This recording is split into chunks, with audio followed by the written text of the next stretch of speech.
2 lectures that we hit the other day, okay? So these slides are the ones that I want you to really look at because these are the ones you're gonna see. Oh, before we move on, is there any questions or anything like that? Anything confusing, anything?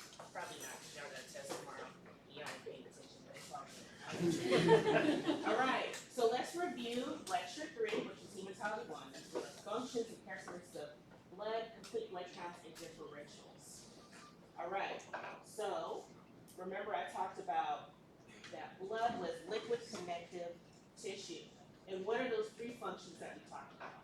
Transportation, regulation, and protection. And in transportation, what are those clinical importance? Carries nutrients, oxygen, waste, hormones, and waste. All right. Hematopoiesis is the study of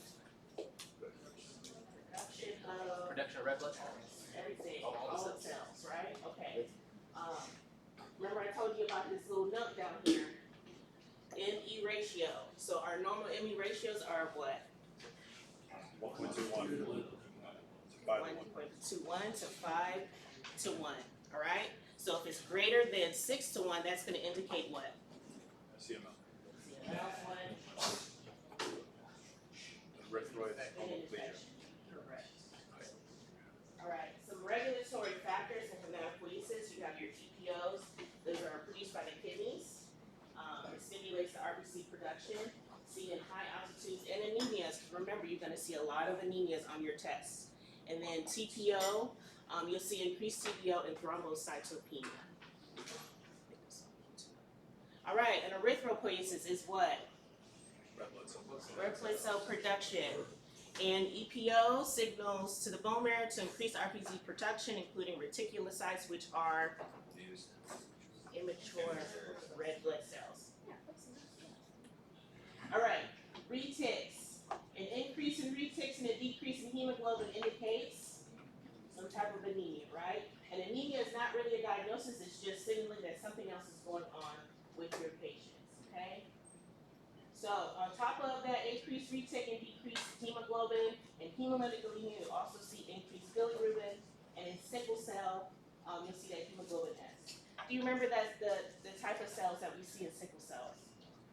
Remember the little crescent sickle cells? Okay, we'll go review that again. All right, so types of white blood cells. So just know, I just want y'all to just look straight up memorization, honestly, for this. All right, so just know that the leukocytes, what their functions are, okay, and what they're common in.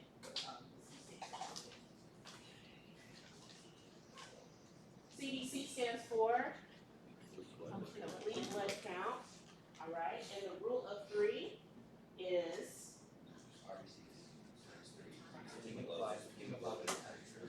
RBC, hemoglobin, hematocrit. good. Yeah, close enough. Good. All right, y'all will be just fine. Yeah, that's all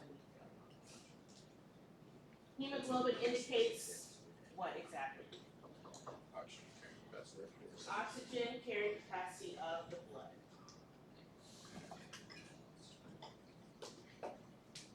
Your red cell indices.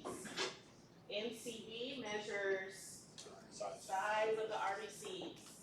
MCH measures the weight. MCHC, concentration of color. And RDW, variation, also known as correct. And all of that and all of these are associated with what condition? Anemia. IDA, iron deficiency anemia. All right, here's our abnormal RBC morphology. Focus on those drepanocytes associated with sickle cells. Podocyte is found in what corresponding condition? Thalassemia. And those cells that are found in those that have high BUN and creatinine levels. Where are those cells? On the bottom. Bird cells, correct. All right, ESR is a non-specific marker for what? Inflammation, general inflammation. So increased ESR means something's going on. Decreased ESR, increased GI. All right, then we talked into lecture 4, hematology 2. We went a little bit more into anemias, leukemias, lymphomas, and platelet disorders.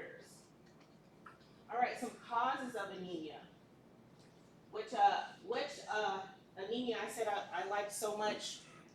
Iron deficiency, and it's associated with that hypoproliferative anemia, right? You have your intracorpuscular hemolytic anemia that's associated with sickle cell anemia, and that extracorpuscular hemolytic anemia associated with autoimmune hemolytic anemia, thrombotic thrombocytopenia. Okay. Retic counts, you said those were immature red blood cells. I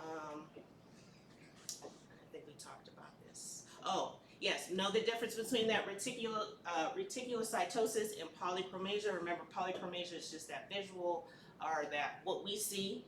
We call it polychromasia on the slide, so you may see them interchangeable on your tests. And we talked about those. Iron metabolism and regulation. Just know this slide. I forgot what question it was associated with, but just know this slide, okay? Laboratory evaluation. Ferritin is the key lab marker of iron stores. And that TIBC is what? Transference capacity to bind iron and the body's iron transport ability. Okay? This microcytic anemia algorithm, if that MCV is below 80, that will signal you to go ahead and order an iron, a ferritin, and a TIBC test. If those iron, ferritin, TSAT is low and the TIBC is high, what is that anemia again? Iron deficiency anemia. Macrocytic anemia, if the MCV is greater than 100, you would then order a B12 and a folate. Okay? Low B12 is associated with pernicious anemia. Low folate is associated with folate malnutrition, GI problems, liver disease. And if you have a normal or high of B12 folate, you're associated that with myeloproliferative disease or liver disease. Okay. Hemolytic anemias, just know the thalassemia, like I said, that target cells or podocytes, and know the defects of RBC membranes, which is that hereditary spherocytosis. So it's here in hereditary spherocytosis, your MCHD is high, and even though we talk about osmotic fragility, it's on here. So just know high spherocytes are associated with hereditary spherocytosis. And then shift to the left, what does that mean? So you have that increase of those immature neutrophils, those band cells. So anytime you see something like that, we know that that bone marrow is producing RBCs very rapidly. There's a bunch of immature cells in the body, and there's something going on with your patient. All right, and so acute lymphocytic leukemia is found in which type of patients? Children. And what are the lymphoblasts? Greater than 20%. All right, older adults, greater than 20% myeloblasts, we're thinking what? AML. And what is the hallmark for Hodgkin's lymphoma? Myeloproliferative neoplasms, just know PV is associated in the bone marrow, has a high RBC count, hemoglobin, and hematocrit levels. And these people that have this lead to blood clotting problems and increased risk of stroke or heart attack. All right. Okay, so let's get into this last lecture. Get on with our day. Show up. Okay. All right. Lecture 5, we're going to get into hemostasis. So we're going to be talking more about coagulations and fibrin clots, things like that. Okay. Coagulation cascades and whatnot. So these are your TLOs, your action conditioning standards. These are ELOs. Right? We're going to talk about PT, APTT, INR tests, Coumadin, and warfarin, and heparin, all these great things. So this comes from chapter 40 of your lovely, lovely reference book. And here's our introduction clinical scenario. A 35-year-old male presents to the emergency department after minor dental work with uncontrolled bleeding that has persisted for over 45 minutes. He reports frequent nosebleeds, easy bruising, and a family history of similar bleeding issues. Lab work reveals a normal platelet count a prolonged APTT and a normal PT. Further testing confirms von Willebrand disease. The provider orders DD-ABP and counsels the patient on precautions for further surgeries. So this is our agenda for the day, or for the next, 40 minutes or so, 30, 40 minutes, right? All right, so hemostasis is the body's natural process to stop bleeding when a blood vessel is injured or hemorrhage, all right? So there are three main mechanisms involved in hemostasis. There's the primary hemostasis, secondary, and tertiary. Primary is when, let's just say you have a patient that come in, had a gash of the hand, primary hemostasis has already been activated. The blood cells was minding their own business. They realize, oh, there's a cut here. They signal out to the rest of the body, which then initiates secondary hemostasis. Those platelets and those white blood cells start coming to the site of injury, okay? Starting to create a seal wound or a scab. Tertiary hemostasis is when once that site of injury has been injured, starts to heal, then the body will start restoring back to normal blood flow, okay? So there's primary, secondary, and tertiary. This is an important slide, okay?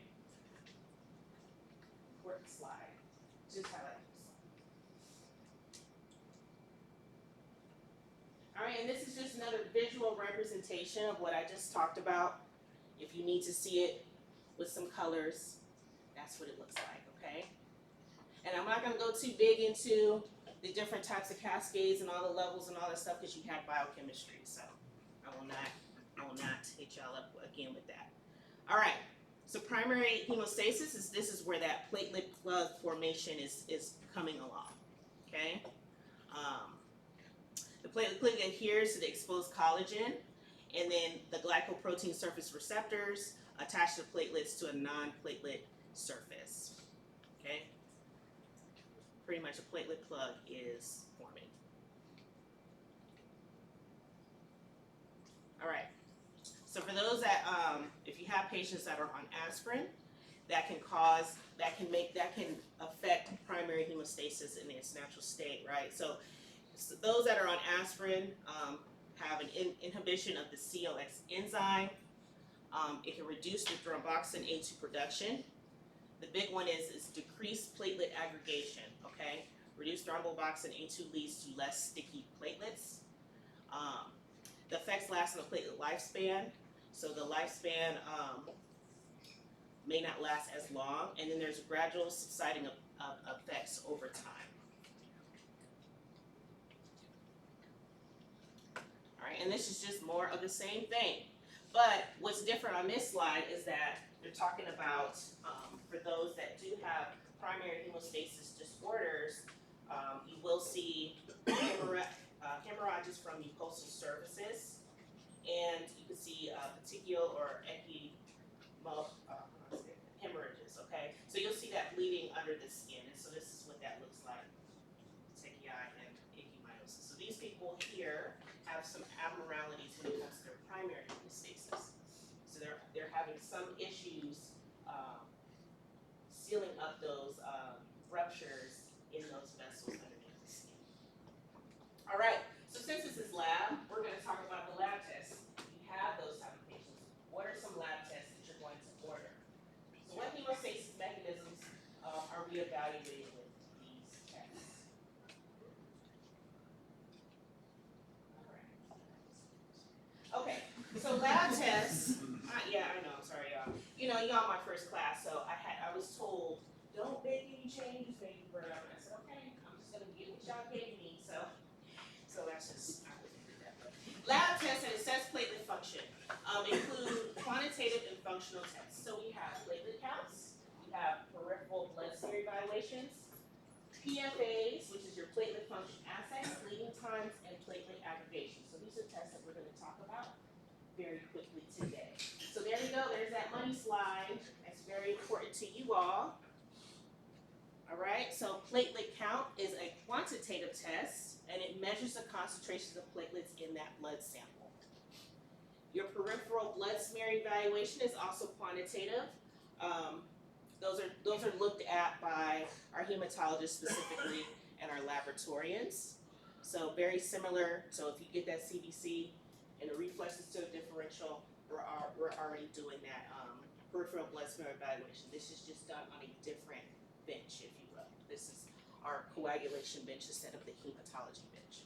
And then we have bleeding time and platelet function assay, or PFA. This is a functional test that tests for primary hemostasis, so that is very important, okay? And a lot of times, it's a good test, but it's still very generic. If you do have your clients that have those primary hemostasis disorders, there are follow-on tests that need to go on to confirm that. And then we have platelet aggregation. This is also a functional test that assesses the ability of platelets to respond to various agonists and formed aggregates. All right, another money slide, very important to you all. I have personally never done a bleeding test on anybody. I will not cut you like that and then just let you bleed on a piece of paper. But they said I gotta teach this. So, bleeding time measures the time it takes from a standardized skin incision to stop bleeding. Okay. Normal ranges are between 2.5 to 9.5 minutes. That's just normal platelet function. If you have anything that's prolonged, so that's for you all to know, anything that's greater than 9.5 minutes, there's something going on with this person. And it's often seen in that VWF, von Willebrand's disease. So we will talk about von Willebrand's disease a lot as well. All right, and there's other tests that can provide some better accurate results. Another money slide, so that's very important to you all. Platelet function assay test. This measures the time that is required for platelets to form that plug, okay? So that first test, let's see, it's PFA 100. The first test that you can do is the collagen and epinephrine, or CEPI. All right, that normal range is between 80 to 180 seconds. If that CPEI is prolonged, then that test will be reflexed to collagen and adenine 5-diphosphate, so that's CADP. Okay, and later on I will discuss why that is important. Those tests will help determine which, like if a patient does have hemophilia, it will help determine what type of hemophilia they have, okay? So just know, PFA is associated with that CIPI. If that is abnormal, it will reflex to CADP. Okay. Oh, and also if you have patients on NSAID, so aspirin, Celebrex, Aleve, please let us know so we can adjust accordingly, right? We know that your patients on those medications, we know that this will affect their platelet function testing. All right, platelet aggregation, aggregometry test. This evaluates platelet function by measuring their ability to clump. All right, pretty much what's going on here is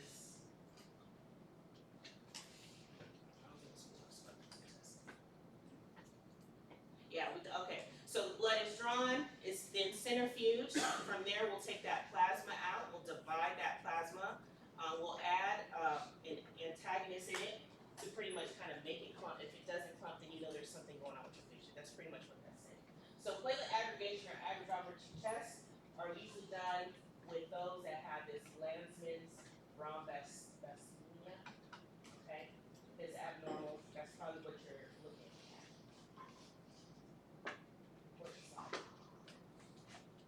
Alright, so here are some lab tests that assess the platelet functions. You have your Bernard-Solier disease. This is rare, and because it's rare, I'm not going to test you on it. Landsman's thrombocythemia, you will see again that is associated with that platelet aggregation test, that aggregometry test that I just talked about in that last slide.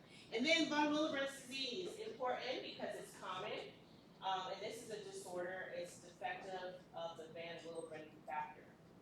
All right, so for this test, the results will include a normal platelet count, a prolonged bleeding time, and an abnormal platelet function assay. Okay, so those with Van Willebrand's disease usually have those recurrent nosebleeds, easily bruised, and they have prolonged bleeding after injury or post-surgery. And this is an inherited disease, so they may have some type of family history of this as well. All right, secondary hemostasis. So during secondary hemostasis, this is when that clot, that fibrin clot has formed at that site of injury. hemostasis, and the coagulation cascade manifests in more serious bleeding than with primary hemostasis. So secondary hemostasis is composed of those 12 coagulation factors, and we don't have to worry about anything else on that. All right, so coagulation factors.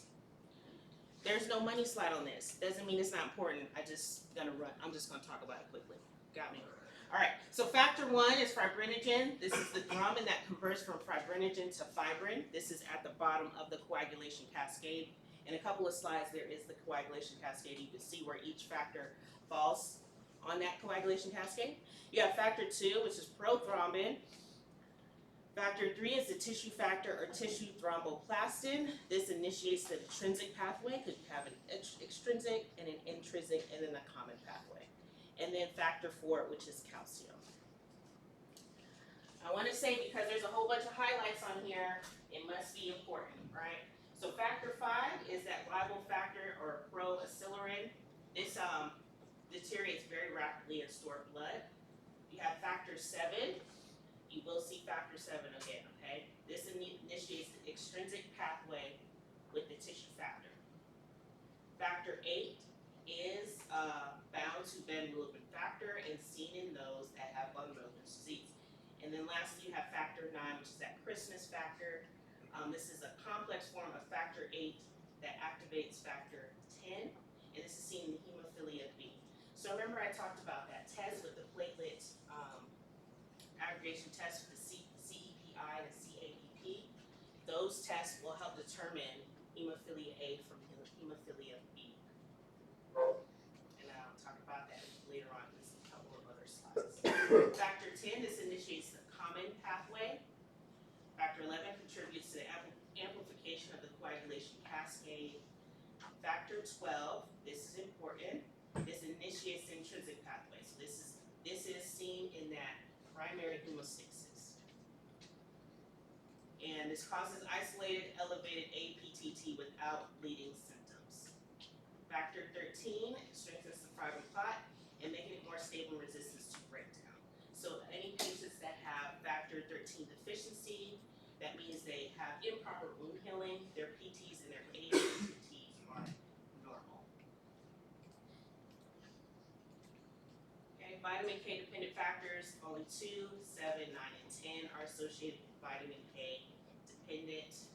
Any of those patients that are deficient in vitamin K usually have some type of significant liver disease. And here is that coagulation cascade. That's that money slide again. What I want you all to understand with the coagulation cascade is that on your left side is your intrinsic pathway that is associated with your primary hemostasis. This is what's activated when that initial injury occurs, okay? So that's 12, 11, 9, and 8. And the lab tests that are associated with that intrinsic pathway is your PTT and your common pathway. The common pathways are the ones that run towards the bottom, your factors 10, 2, and 4. And then on your right side, you have the extrinsic pathway. The extrinsic pathway is occurs once the red blood cells send that signal back to the body, and those platelets and those white blood cells start coming to that site of injury. Then the tissue factor release comes, or the extrinsic pathway is then activated. Okay, so those are factors 3, 8. Okay. And the lab tests that are associated with that extrinsic pathway and common pathway is the PT test. Okay? So, intrinsic pathway, the lab test, associated PT, intrinsic and common is PTT, extrinsic and common is PT test. Okay? And then when you look down at the common pathway, that's where the actual clot is formed. Alright, and I know I blew through that like ridiculously. But honestly, for the test, I just want y'all to know the labs that are associated with the factor. That's it. You don't have to know this whole thing. I'm not going to label it, none of that stuff. Okay? So this is just a summary of what occurs. You have vascular damage. It's the exposed subendothelium happens, and then those platelets start coming towards that site. It takes about 1 to 2 seconds. Those platelets then come together. They start activating and they start linking up. That takes about 10 to 20 seconds. and then that platelet plug is formed, and that's usually takes about 1 to 3. Once that platelet plug is formed, they will consolidate and then stabilize. So a total time from time of injury to the time of the actual fibrin being stabilized, 9 to 18 minutes. Okay, this is a very vast, very generic, because of course it's always dependent on, you know, what else is going on with your patients. So now we're talking about fibrinolysis. This is the opposite. So once your body has healed, then it starts to restore. It goes back to its regular natural blood flow. So this is the process of that fibrin clot breaking down and going back into your body. Okay. So some proteins and factors that are involved with fibrinolysis is plasminogen, tissue plasminogen activator, urokinase plasminogen activator, and plasmid. Right?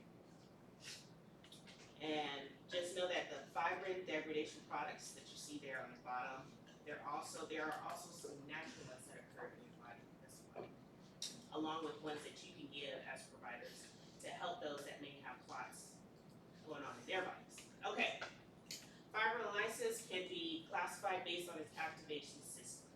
So the intrinsic, which starts what? Do y'all remember? Intrinsic is activated when? Inside. As soon as that injury occurs, your intrinsic pathway is initiated, right? All right.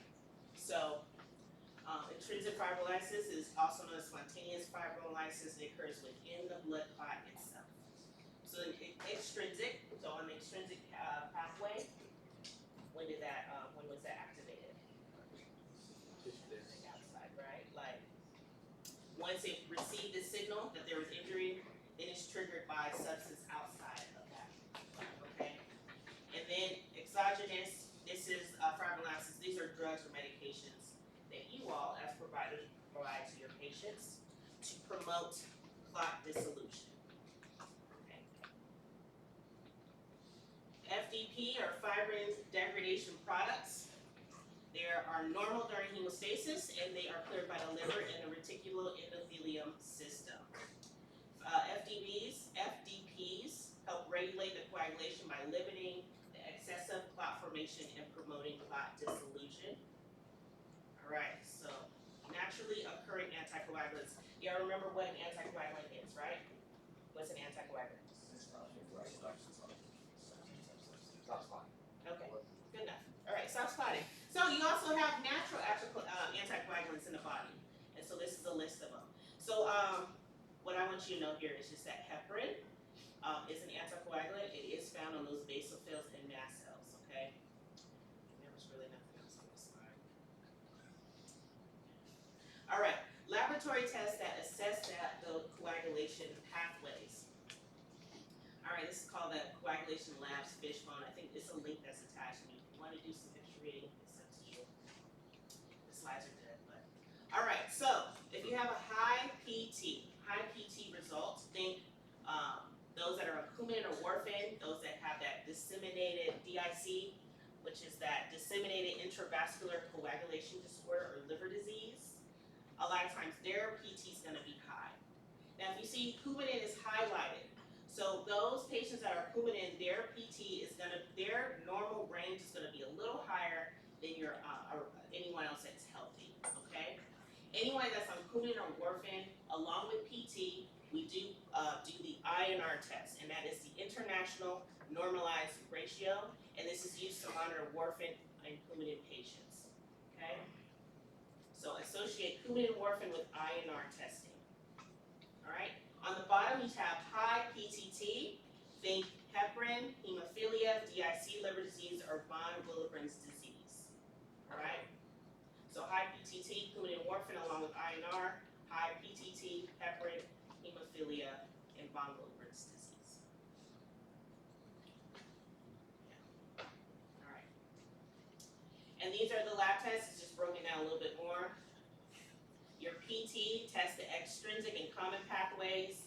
In prolonged PT, you'll have factor deficiencies related to those pathways. The INR, like I said, associate that with your warfarin and Coumadin patients. you know that an acute patient, if you know that the typical range is 2 to 3, and I tell you that your patient has a 4, what does that tell you as a clinician? You're giving them too much, you need to adjust, correct. There you go, that's all you need to know for that one. And then partial thrombosis or PTT, that's used to monitor heparin, so those that are on heparin. And the average range for them is 46 to 70 seconds. Then you have thrombin time, TT, and that's just to see if there's a deficiency or presence of the heparin. Mixed studies, I'm not going to get too much into that. You will not be dealing with mixed studies, but it's here. This distinguishes between the factor deficiencies and the factors inhibitors.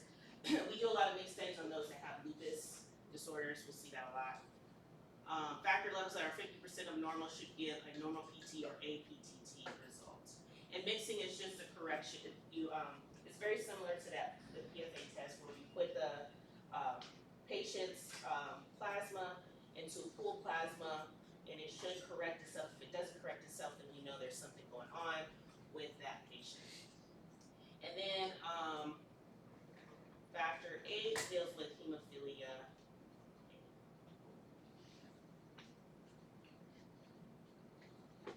All right, so lupus. Slide will be on y'all.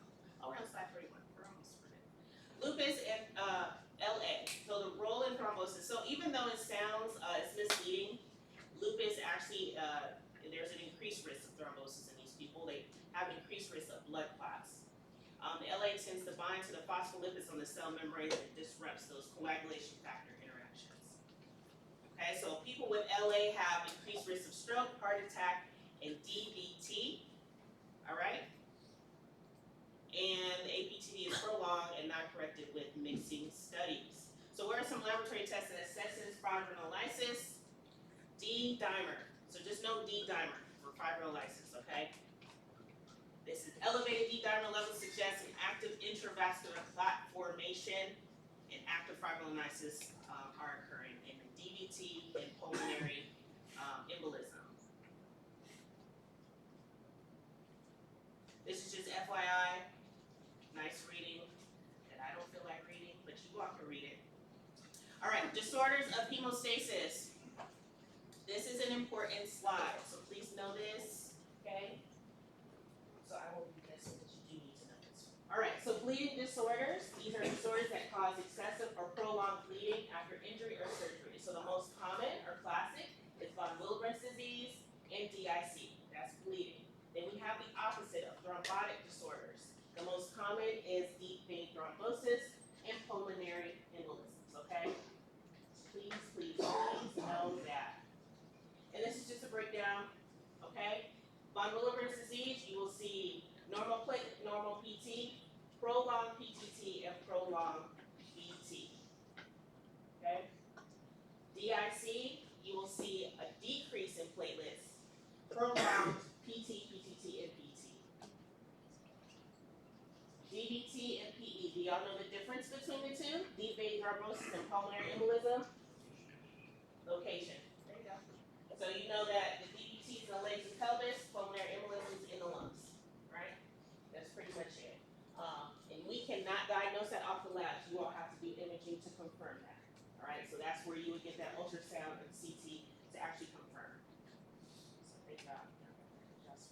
All right, other conditions associated with disorders of hemostasis, that hemophilia A and that hemophilia B. So just know that to know the difference between the two, you're still going to run the platelet PT, PT, and VT, but hemophilia B, like you see the PT is prolonged, right, and you know that this person has hemophilia. So to distinguish between the two, you would need to order a factor 8 and a 9 assay. If one of those tests are abnormal, then you know it's hemophilia, okay?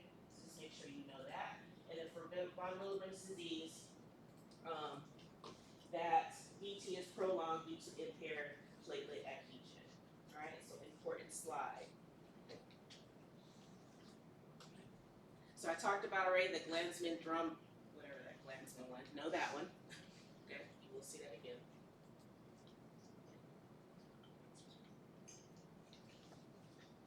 Lupus. People with lupus tend to have prolonged PT and PTT. Don't worry about the rest of those. Vitamin K deficiency, this is a deficiency that occurs due to inadequate dietary intake, malabsorption, or certain medication. Make sure it's right. Alright, so this is just another study aid. If you need to look at it differently, it's just broken down. It's the same information that was presented, just presented slightly different if you understand it a little better this way. All those highlighted things on there are important. So just know about Willebrand's disease, DIC, DVT, PE, hemophilia A and B, okay? And Glansman. That's what I need to know. ELOs, what? Questions, concerns, comments, complaints? You good? You good? Okay. Oh, yes. Yes, ma'am.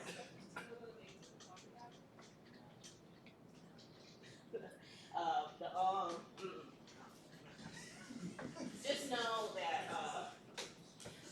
I think I have one question that does, but I'll give you clues in the question, you know what I'm saying? Let me make sure, that is a good question, I don't want to.